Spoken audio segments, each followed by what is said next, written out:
We got Ric Grenell joining us, and I think that's what happened over the weekend. Rick, I sent you a message like, I can't wait to hear this story, because all of a sudden, out of nowhere, there's these posts with you negotiating a hostage release out of nowhere for most people that probably don't even know that these Americans were even there. So I just kind of want you to back up. I know there's certain things you can share, can't share.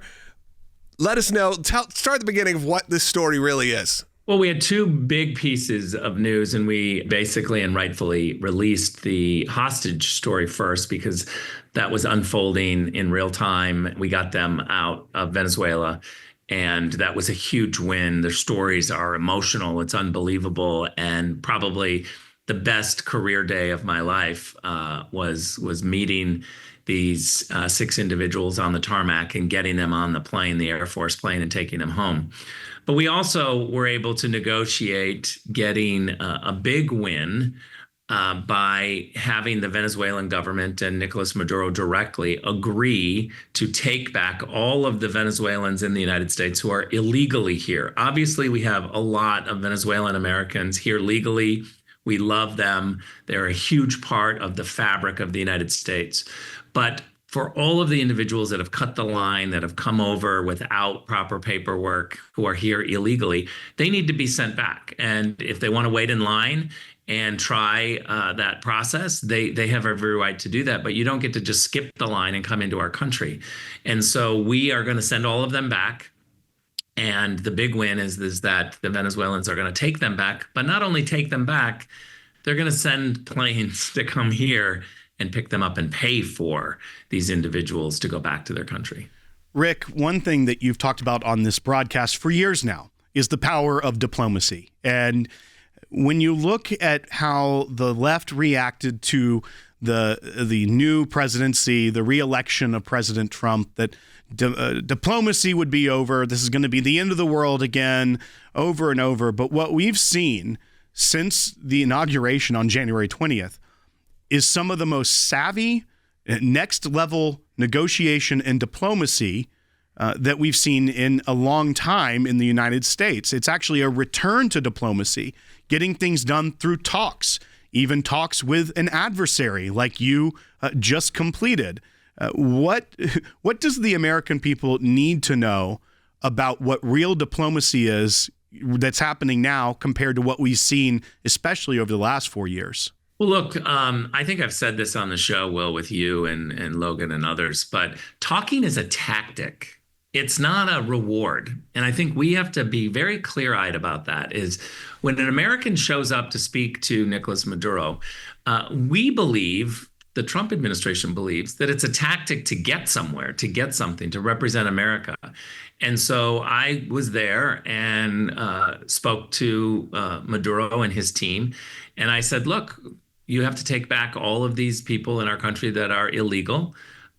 You need to come and get them and pick them up. And there's hundreds of thousands of them. And if they're illegal in our country, they need to be sent back.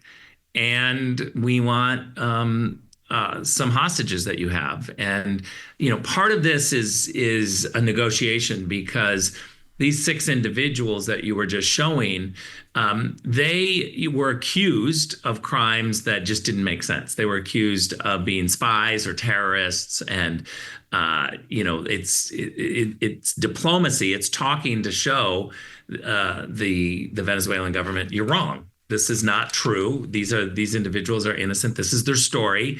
And what I said to Maduro, I looked at him when he was saying, some of these individuals are people who tried to kill me and tried to kill the vice president. And there are others down in Venezuela still in prison that we're going to have to go back and continue talking about.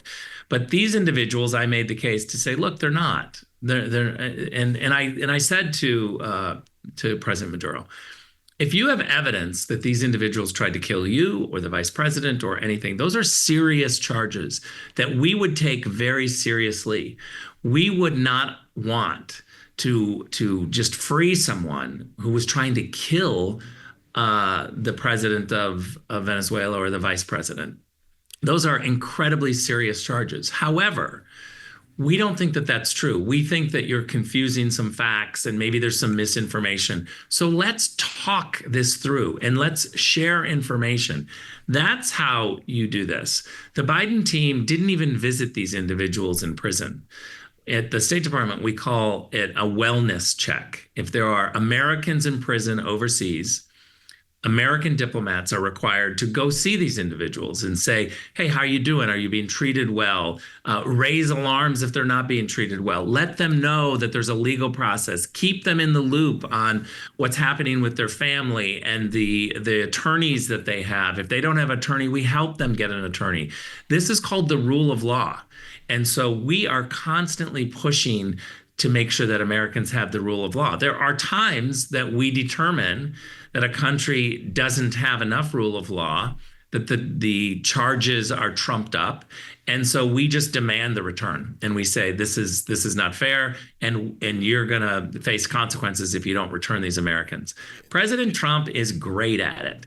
He understands the tools of the US government. The Biden team was horrible at it. They didn't know how to use the leverage of the United States.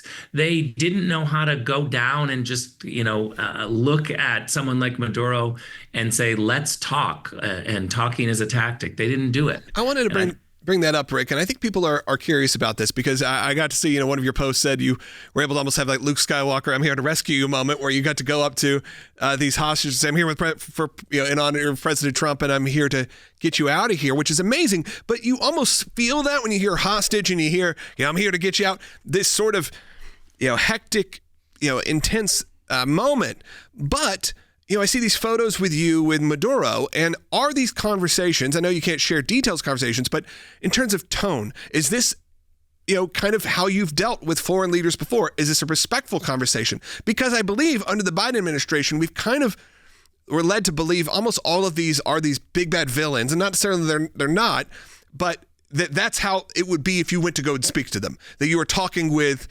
someone who was going to be aggressive and rude and obnoxious. And like I said, not diplomats, but it feels like looking at those photos, maybe it paints a little bit of a different picture.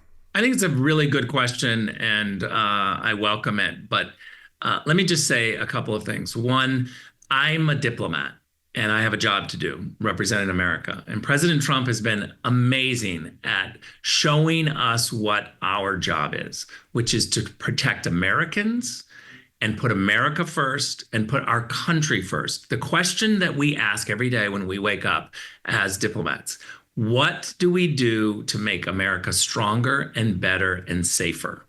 That is the only question. We're not there to, when I was U.S. ambassador to Germany, I wasn't there to talk about how great Germany was or to travel around the country of Germany and post pictures to say, these are amazing places you should come visit. That's not my job. Right.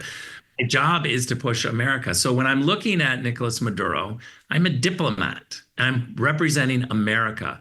It's a different mentality than if I was in the private sector, which I think people in the private sector, NGOs, have a role to play to push American diplomats to do and say certain things. But when you are a diplomat, when you represent America and you are trying to bring home Americans, you have to have a completely different mentality. And that's what I do when I'm looking at Nicolas Maduro. Well, thank you so much, Rick, for joining us today. I know that it was a last second. I wanted to get you on, and I wanted to hear this story. And we're so proud of the work that you're doing, and we're proud to have you still as part of our team here, because it is amazing to see how quickly things can change in this country, that you actually could turn so much of this on a dime. I think a lot of us thought this was going to take time, but here we are. We only got a minute left here, Rick, but we're able to see quick, fast action. It's pretty amazing.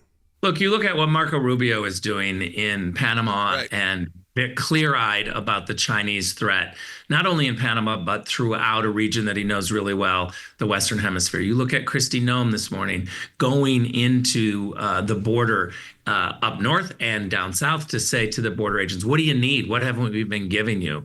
These are common sense leadership. J.D. Vance, absolutely focused on what happened in Ohio. How do we fix that? He brought Lee Zeldin, the EPA administrator. Yeah, it's amazing. We have been instructed by President Trump, get to work, protect America, make America better. Awesome. Thank you so much, Rick, for joining us.